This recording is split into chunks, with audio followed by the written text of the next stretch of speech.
Well. Welcome to another show with Devil Tongue and Phantom Other. Please, I'm not begging you, I'm asking you. Follow us on Facebook, Twitter, Instagram, Skype, SoundCloud, YouTube.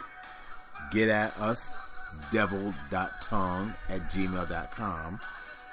Call us, area code 347-903-8452. Shout out to the boss, otherwise known as Bruce Springsteen. He's on Broadway at the moment and born in the USA. This is Open Letter from a Veteran. Shout out to all of our veterans. Today, Veterans Day is being observed. It's actually November 11th. So I just want to have a little chit-chat with all of you, as well as all of our veterans in relation to Veterans Day. You know, regardless of the fact that it's a volunteer military, volunteer Army, volunteer Navy, shout out to the Navy, USMC, Air Force, Coast Guard. What's really sad, and with all due respect, you can ask a surviving Vietnam vet for clarification. You can ask some of the guys who just came back from Iraq, you know, the Iraq war conflict. Veterans really don't get the respect that they truly deserve, and that's across this nation. Now, I was born and raised in America. I love America. I'm not anti-American in any form or fashion. But when it comes to vets, when it comes to their housing numbers or lack of it, when it comes to their employment, and I do understand there's a lot of factors, you know, when it comes to that as well. But you would think, and particularly here in New York, I can't really speak about major cities, but from what I understand, it is the same in Chicago, Philadelphia, D.C., I'm guessing Los Angeles, I'm guessing Baltimore. They really don't give vets the respect that I would say is perceived as due after fighting for this country. Because despite, say, organizations such as the Wounded Warriors Project, or what's that, DAV, Disabled American Vets, why is it that there are so many veterans out here who are struggling to live a decent life? It's almost like if you never join the military, you know, you go to college, doesn't necessarily have to be Ivy League, but take your NYUs, your Columbias, your Harvards. Shout out to Columbia, by the way. Why is it that they seem to have a better chance at gaining employment than someone who went into the military, whether it was 2 years, maybe 4 years, could have been 10 years. And yet when they come out, mind you, with skills, okay, with skills and training, they just cannot get ahead versus the college grad who interned, you know, and I would say had somewhat of a slightly better opportunity. Maybe there are people who will argue with me on that point, but again, this is Open Letter from a Veteran, so take it from me. Times is hard, but it seems like for vets, they're even a little harder. Although, allegedly, we're being shown love, but I know I'm not feeling it.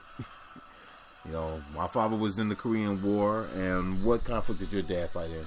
I think World War II. World War II? Okay. No. Because he was that old, so yeah. But our parents came from a different era as well.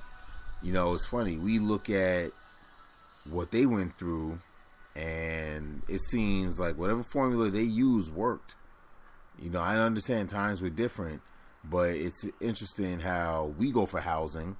And this is really across the board. It's not so much of a race issue. I don't want to bring race into it too deep, but they, you know, they had the housing, they had the employment, and what are we getting? The crumbs. Well, my question is this: what has happened for it to change so badly through the years? See, this is the thing about veterans where I don't understand is that here I am as a citizen. Here you are. You sacrifice your life, your family, for you to go off to war, and sometimes you don't come back the same person that you left. And then it's not like the Vietnam War where, men who came back, they were, spat at, they were baby killers, they were bombarded with negativity as they walked through the airports because they served in Vietnam. It's, ever since the first Iraqi war, which is like in the 90s, we've praised our veterans, we've done our best, but I don't think the government has done their best in taking care of you. You should have the best care out there. You should have housing. You should have a lot of benefits out there for you to be placed back into society. But what happened is that I don't get it because I am a civilian.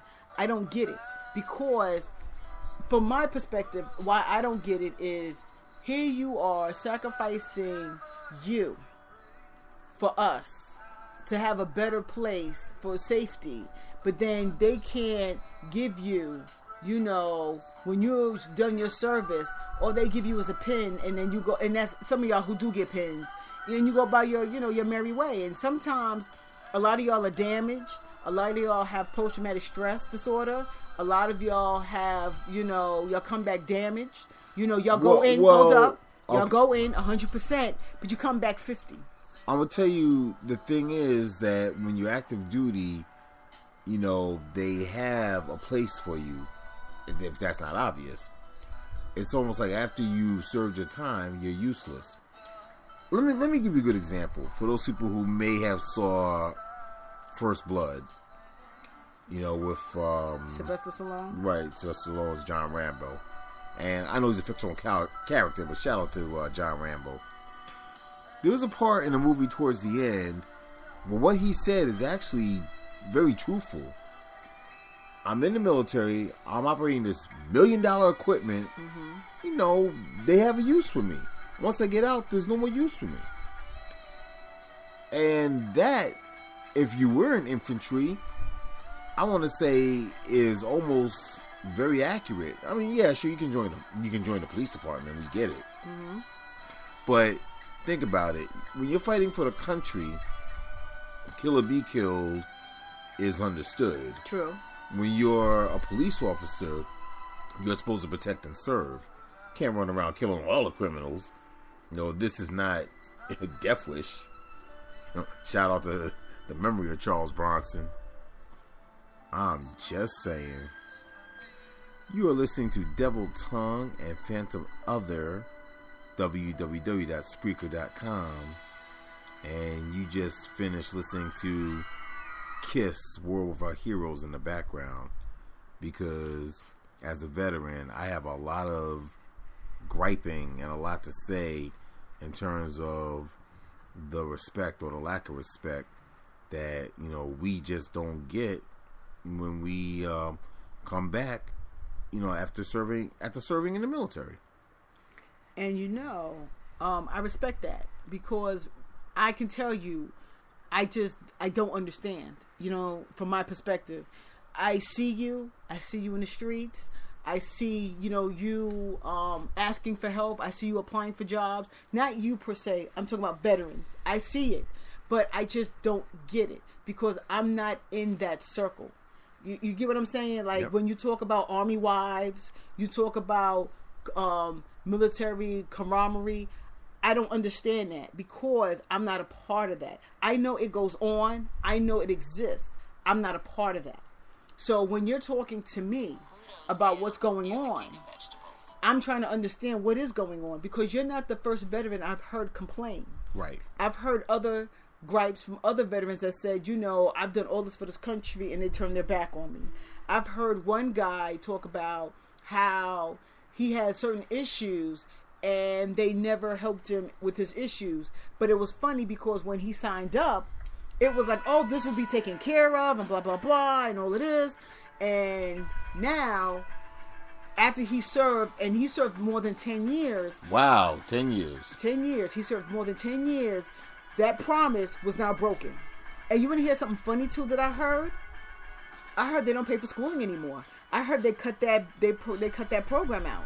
As far as the GI Bill, you'd have to ask either someone who's currently serving active duty or a recently discharged service person, because I don't know. I did get the GI Bill, but I also went in when, right, you know, because I heard that a lot of things have changed, and I said, really? And they were talking about it was on the news at one point, and then I heard somebody else talking about it, but this is like maybe I don't know if it was this year or last year, and they were talking about how the Army is no longer surplusing them with the GI Bill anymore. Well, and I said, are you kidding me? I said, come on now, like, what about I said, at least these are people who are giving up their lives for this, and then some of them, when they get out, you know, they want to do something other than what they're doing in the Army. They don't want to do. Some people don't want to do that for the rest of their life, and some people do. Well, here's the thing.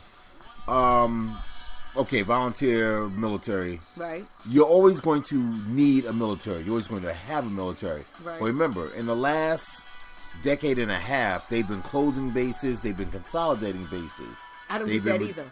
I don't get that. Why do you think we need... See, my thing is this. Why do you think we need less of an army? That I don't get that. Because my thing is that you have more countries now than ever. And what I mean more countries, I mean that you have countries that are breaking up into other countries, making them more countries. Case in point, Russia. Russia was one big country. When Russia broke up, Russia's now 15 countries for one country now. Right. Then you have, when you was a kid, you remember countries, and then when you go back, they're split up into two other countries, and they got totally different names. So you're sitting there like, what is going on? So now, you don't know who is protecting who and who's on whose side. Don't get me wrong. So-called Russia doesn't exist. Russia still does exist. Okay? And even though the so-called Cold War is supposed to be over, I don't think it's over. I just think it got warm. It's no longer cold. It got a little bit room temperature. Meaning that the players are still the same. It's just the game has changed a little bit. Yeah, we might have a little bit more trade. Yeah, we might be a little bit more friendly. Yeah, we might be able to go into the Kremlin now and see what actually goes on. But there's really not a fair playing ground.